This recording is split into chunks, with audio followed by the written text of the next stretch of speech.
2024년 6월 9일 일요일 돈다방 미쓰리 시작하겠습니다. 자, 6월의 중순, 6월 10일부터 6월 14일까지 다가오는 한 주 동안 우리가 체크해야 될 것들을 한번 생각해 보는 시간을 준비해 봤습니다. 다가오는 한 주 동안의 가장 중요한 이슈는요. 미국의 6월달 FOMC 회의, 그리고 미국의 5월달 소비자 물가 지표입니다. FOMC 회의에서 우리가 기다리고 있는 거는 과연 제롬 파월 연준 의장이 언제 금리 인하라는 선물을 줄 것인지 그 힌트를 우리가 간절히 바라게 되는 거고, 5월달 미국의 소비자 물가 지표 같은 경우에는 과연 4월달에 이어서 둔화되는 모습이 확인이 되는 건지 거기에 포인트가 맞춰질 거예요. 매월 중순 발표되는 소비자 물가 지표가 지금 가장 중요한 경제 지표가 되다 보니까 거기에 FOMC 회의까지 같이 진행되는 이번 주 한 주 동안은 상당히 집중해야 될 것 같고, 그 결과에 따라서 증시가 많이 움직일 것 같다, 이런 느낌이 들지만 여러분들이 굳이 불안해하실 필요는 없습니다. 왜냐하면 여러분들이 아마 이번 주 중반까지 가장 자주 많이 듣게 되실 멘트는 아마 이런 멘트일 거예요. 뉴욕 증시는 FOMC 회의를 앞두고 경계감에 어찌어찌 됐다. 대부분 혼조세로 끝날 가능성이 높습니다. 그리고 뉴욕 증시는 FOMC 회의 결과를 기다리면서 혹은 회의 결과를 경계하며 이런 멘트들을 아마 가장 많이 듣게 되실 거예요. 그래서 FOMC 회의 결과가 발표되기 전까지 뉴욕 증시의 방향성은 크게 바뀌지 않을 겁니다.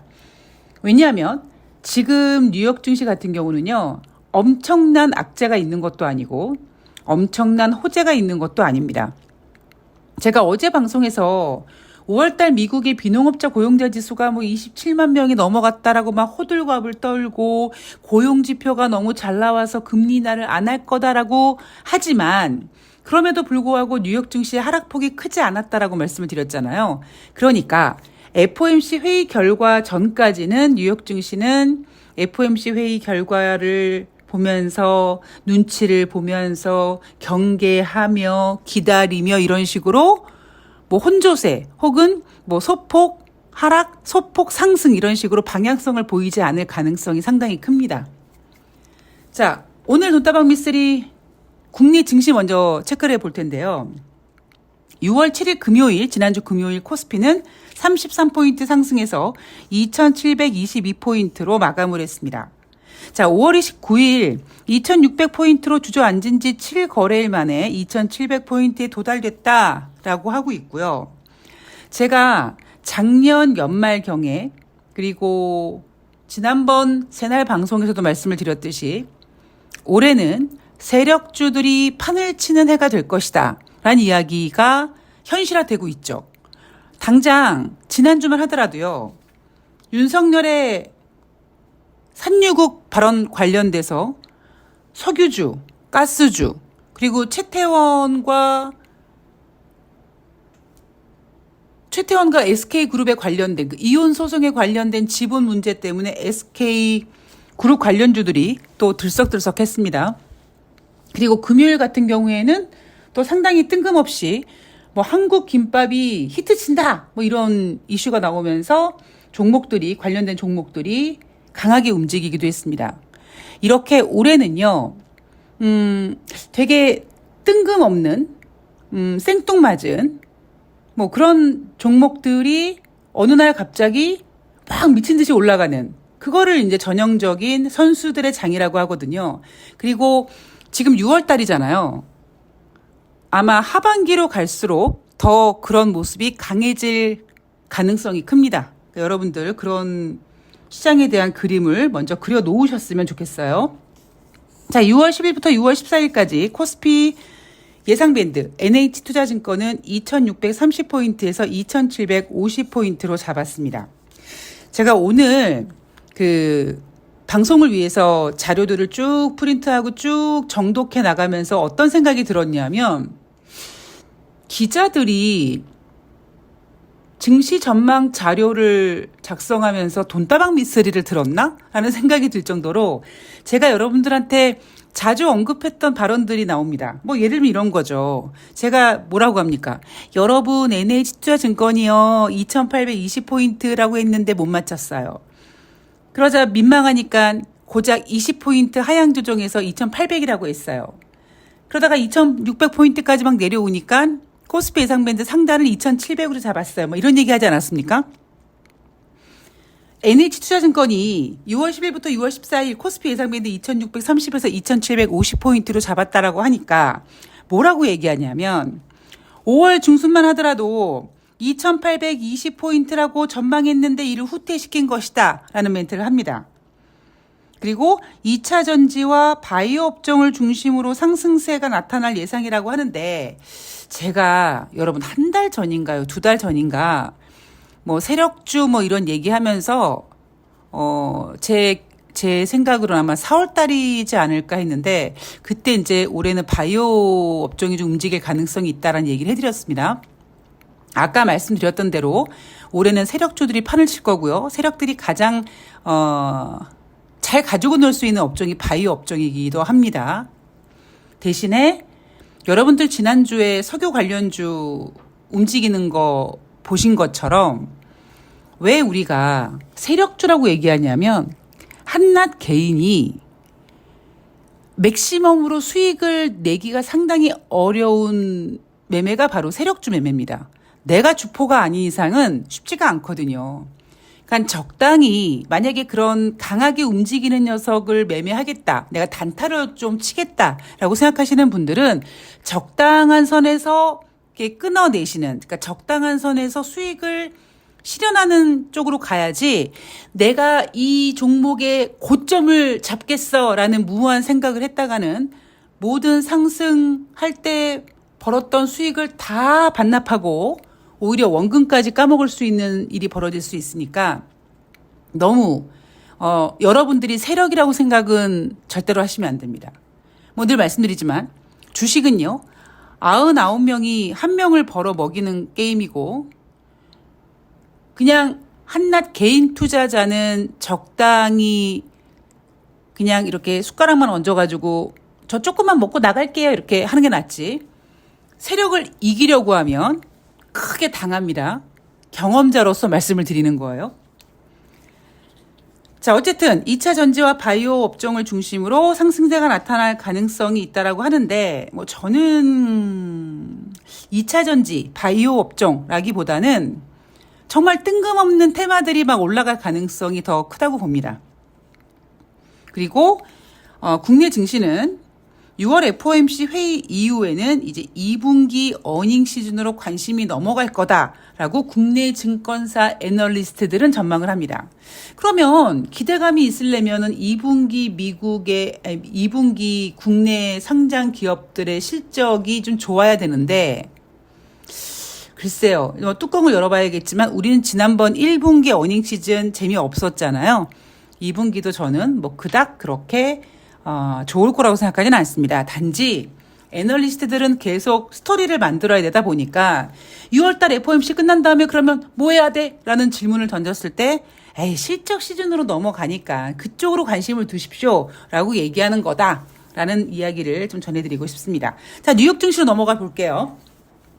우선 6월 10일 월요일 뉴욕 증시에서 그러니까 미국에서 발표되는 경제 지표는 5월달 고용 추세 지수입니다. 그리고 6월 11일 화요일은요. 연준의 FOMC 회의 1일차죠. 그리고 5월달 전미 자영업 연맹 소기업 낙관 지수가 발표가 됩니다. 그런데요. 뭐 고용 추세 지수라든가 아니면 뭐 전미 자영업 연맹 소기업 낙관 지수 눈에 안 들어옵니다. 제가 오늘 오프닝에서도 말씀을 드렸듯이 그냥 6월 10일, 6월 11일, 6월 12일까지 그냥 뉴욕 증시는 FOMC 회의 결과를 기다리며 관망 세고 경계하고 뭐 이런 거 오직 모든 관심은 FOMC 회의에 집중될 것이다. 사실 FOMC 회의에 집중되는 게 아니라 FOMC 회의에서 금리를 동결한 다음에 과연 제롬 파월 연준 의장이 뭐라고 할 것인가에 가장 큰 관심이 집중이 되는 거겠죠. 자, 그리고 5월 12일 수요일 날은요. 소비자 물가 지표가 발표가 되고 그리고 연준 회의 2일차 금리 결과 나오고 제롬 파월 연준 의장의 기자회견이 있습니다. 그러니까 굉장히 중요한 이벤트가 동시 패션으로 같은 날 터지는 건데 우리나라 주식시장 같은 경우에는 6월 13일 증시에 반영이 되겠죠. 자, 우선 소비자 물가 지표부터 예상을 해보도록 하겠습니다.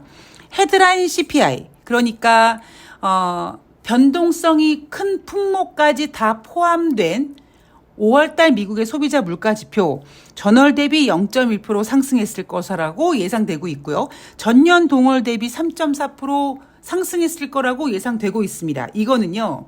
이 상승 예상치는 4월달과 비슷합니다. 그런데 변동성이 큰 품목이 제외된 그러니까 근원 소비자 물가 지표 같은 경우에는 전월 대비 0.3% 상승, 전년 동월 대비 3.5% 상승됐을 거라고 보고 있어요. 그럼 4월달은 어땠느냐? 근원 소비자 물가 지표가 전월 대비는 0.3% 상승, 그러니까 5월달 근원 소비자 물가 지표 예상치와 똑같고요.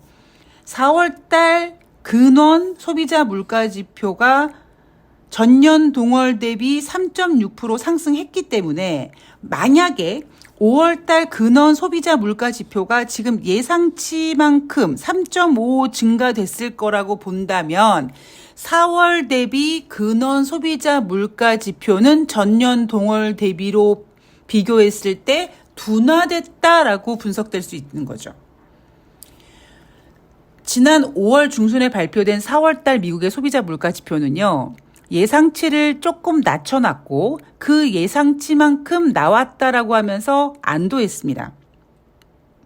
그리고 지금 가장 우리가 관심을 주목하고 있는 부분이 바로 6월달 FOMC 회의이기도 하지만 5월달 미국의 소비자 물가 지표인데 지금 국제 유가도 살짝 빠진 상태고 그리고 4월달 소비자 물가 지표가 둔화됐기 때문에 뭐 5월달 한 번 정도는 뭐 조금 더 둔화시켜놔도 괜찮을 것 같은 느낌. 왜냐하면 지금 미국에게 필요한 거는 금리 인하기 때문에 그래서 헤드라인 소비자 물가 지표는 4월과 비슷하게 나올 거라고 보고 있고 근원 소비자 물가 지표는 4월보다는 살짝 둔화됐을 거라고 예상하다 보니까 인플레이션이 이제 2달 연속 예상치만큼 둔화됐기 때문에 인플레이션 상승에 대한 우려는 좀 접어놔도 될 것 같다. 이제 모든 관심은 어디에 있는 것인가? 바로 금리 인하 언제 할 거냐. 일로 지금 수렴하고 모든 관심을 수렴시키고 있는 겁니다. 자, 그러면 우리가 기다리는 금리 인하 언제 할지 한번 그려봐야 될 텐데 제가 아까 그랬잖아요. 오늘 제가 방송을 준비하기 위해서 자료들을 쭉 프린트해서 정독하면서 아니 이 기자분들이 혹은 그런 어떤 의견을 낸 전문가들이 돈다방 미스터리를 청취하나? 라는 생각이 들었다. 왜냐하면 제가 여러분들한테 미리 몇 번이고 반복했던 멘트들이 이날 나옵니다. 아까 말씀드렸던 것처럼 뭐 5월 중순만 하더라도 NH투자증권에서 2820포인트라고 전망했는데 뭐 2700으로 하향했다 어쨌다 이런 얘기 했는데도요.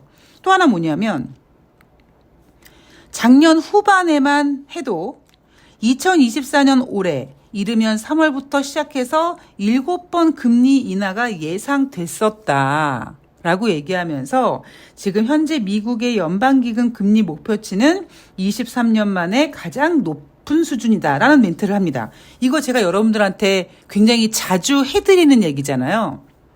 여러분 작년 11월 달에 10월 달 미국의 고용지표가 부진하자 금리 인하 기대가 커졌고 마치 상상 임신처럼 2024년도에 금리 인하 할 것 같긴 한데 그럼 점도표를 봤더니 3번 할 것 같고 첫 번째 금리 인하 언제 하지 하다 너무 확대 해석이 되는 바람에 2024년 금리 인하 가능성이 6번에서 7번까지 예상됐고 그렇게 많은 횟수의 금리 인하가 기대되다 보니까 3월달 첫 번째 금리 인하가 딱 그리게 됐다. 이거 제가 여러분들한테 상반기 내내 해드렸던 얘기인데 이제 전문가들이 그 얘기를 하고 있습니다. 자, 그러면 또 하나 이야기를 해드릴게요. 이것도 마찬가지로 제가 여러분들한테 자주 해드렸던 얘기인데 제가 어제 방송에서도 해드렸죠. 여러분, 우리 타임머신 타고 5월로 돌아갔을 때 5월달 연준은 제롬 파월 연준 의장은 금리를 동결하고 고용지표가 부진하면 금리를 인하하겠다고 했다. 그런데 그 다음 날 발표된 고용지표가 진짜 부진했고 17만 5천 건이라는 부진한 지표를 나오면서 제롬 파월 연준 의장 제가 무슨 얘기한 거지라고 고개를 갸우뚱거렸던 투자자들이 아, 금리 인하 하려고 하는구나라는 기대감으로 주식을 끌어올렸다. 이런 얘기를 해드렸는데 올 3월달 여러분 혹시 기억나십니까? 올 3월달 FOMC 회의에서는 제롬 파월 연준 의장이 3번의 금리 인하 전망 유지한다고 했습니다. 단지 작년 연말부터 금리 인하 기대가 너무 확대되다 보니까 첫 번째 금리 인하를 3월 달에 해야지. 그 꿈은 약간 깨버렸지만 제롬 파월 연준 의장은 점도표 3번 인정하면서 금리 인하 할 거예요. 3번 금리 인하 할 거예라는 전망을 유지하는 이야기를 3월 달 FOMC 회의에서 했습니다. 4월 달에 FOMC 회의가 없었죠. 4월 말일부터 5월 1일 날 일정이 있었던 FOMC 회의 결과에서는 제롬 파월 연준 의장은 고용이 부진하면 금리를 인하하겠다라고 얘기합니다. 그러니까 연준은 금리 인하를 너무 하고 싶은 거예요. 그 이유가 뭐겠습니까? 지금 미국의 연방기금 금리 목표치가 23년 만에, 그러니까 21세기 돌아와서 지금 가장 높은 수준이라고. 제가 어제 방송에서도 말씀을 드렸지만 가장 큰 문제는 지금 금리가 높아서 문제다. 당장 미국의 10년물 국채금리 같은 경우에는 2019년도에 뭐 3%가 육박 한 해 만에 했는데 지금 3%고 나발이고 지금 5%가 넘어가 있는 상태이기 때문에 여러분 3%와 5%의 차이는 엄청난 차이입니다. 거기다가 또 하나 문제가 뭐냐면 우리는 그동안 금융위기 그리고 코비드 때 초저금리, 제로금리에 너무 익숙해져 있다 보니까 지금 5%의 미국의 기준금리가 미국 국민들, 기업을 너무 힘들게 하는 겁니다. 그러니까 빨리 지금 연준은 금리를 인하하고 싶은 거예요. 문제는 인플레이션 지표가 지금 빨리 눈에 띄게 둔화되지 않는 게 좀 속상할 뿐이겠죠. 자, 5월달 FOMC 금리 동결 98% 지금 예상되고 있고 거의 뭐 동결 확실시 기대되고 있습니다. 더 중요한 것은 6월달 FOMC 회의가 끝난 다음에 제롬 파월 연준 의장이 과연 뭐라고 얘기할 것인가. 굉장히 힘들 거예요. 3월달 FOMC 회의만 하더라도요. 제가 제롬 파월 연준 의장 무능하다고 몇 번 말씀드리는데 우리가 시간이 지나간 다음에 보니까 1월달, 2월달, 3월달 소비자 물가지표는 3개월 연속 상승했고 1월달, 2월달, 3월달 그러니까 2024년 1분기 미국의 GDP는 예상보다 상당히 부진했습니다. 전형적인 스태그플레이션이었음에도 불구하고 제롬 파월 연준 의장은 3월달 FOMC 회의에서 금리 인하 예정대로 하겠다라고 얘기했고요. 5월달에는 고용이 부진하면 금리 인하를 하겠다라고 얘기합니다. 그러니까 저는 제롬 파월 연준 의장을 비롯한 연준 의원들이 지금 금융시장을 제대로 보지 못하고 있다라는 생각을 살짝 하고 있고요. 다른 연방은행 총재들은 잘 모르겠습니다만 왜냐하면 다른 연방은행 총재들은 인플레이션 우려하면서 금리 인하 꿈도 꾸지 말아라, 뭐 금리 인상을 해야 될지도 모르겠다 이런 이야기를 하는데 오직 지금 제롬 파월 연준 의장만 금리 인하에 꽂혀 있다라는 거죠. 자, 이건 어차피 뚜껑을 열어보도록 하겠습니다. 제가 제롬 파월 연준 의장의 마음속까지는 압수수색을 할 수가 없으니까 이건 좀 지켜보도록 할 거고요. 6월 13일 목요일 5월달 생산자 물가 지표 발표되고 목요일이니까 주간 신규 실업상 청구 건수가 발표가 됩니다. 자, 6월 14일 금요일 6월달 미시간대 소비자 태도 지수가 발표가 되고요. 이건 좀 다른 이슈인데 6월 10일부터 14일까지 WWDC 그러니까 애플의 연례 세계 개발자 회의가 개최가 됩니다. 여기서 애플은 AI 기능이 장착된 새 아이폰을 공개하고 시연하지 않겠느냐라는 이야기가 나오면서 또 AI, 애플에 관련된 종목들이 움직일 수도 있고요. 이런 것도 여러분들께서 한번 쭉 체크해 보시는 것도 좋을 것 같습니다. 왜냐하면 제가 예전에는 작년만 해도 이런 얘기 안 했는데 올해는 왜 이런 이슈를 체크를 해야 된다라고 말씀을 드리냐면 제가 오늘 오프닝에 말씀드렸던 것처럼 그리고 늘 얘기했던 것처럼 2024년은 세력들이 판치는 장이다. 대신 오늘 마지막 여러분들께 간곡히 부탁드리고 싶은 말씀 다시 한번 강조하자면 세력들을 이기려고 하시면 안 됩니다. 그냥 숟가락만 살짝 얹어가지고 그냥 세력님들 그 부하를 건드리지 않게, 그러니까 화를 건드리지 않고 그 세력님들 눈밖에 나지 않으려고 그냥 숟가락만 이렇게 얹어가 조금만 먹고 나올게, 저만 좀 조금 먹게 해주세요. 그러니까 이렇게 겸손한 자세로 매매를 하시면 올해는 하반기가 더 이런 세력 매매들이 기대되는 장이 예상되기 때문에 그런 종목들만 잘 여러분들이 찾아내시고 매매하시면 욕심만 내지 않으시면은 재미있는 장세가 펼쳐질 가능성이 큽니다. 대신 악재가 언제 어디서 튀어나올지 모른다라는 준비는 항상 하고 계셔야 된다라는 이야기를 오늘 마지막 멘트로 좀 전해드리도록 하겠습니다.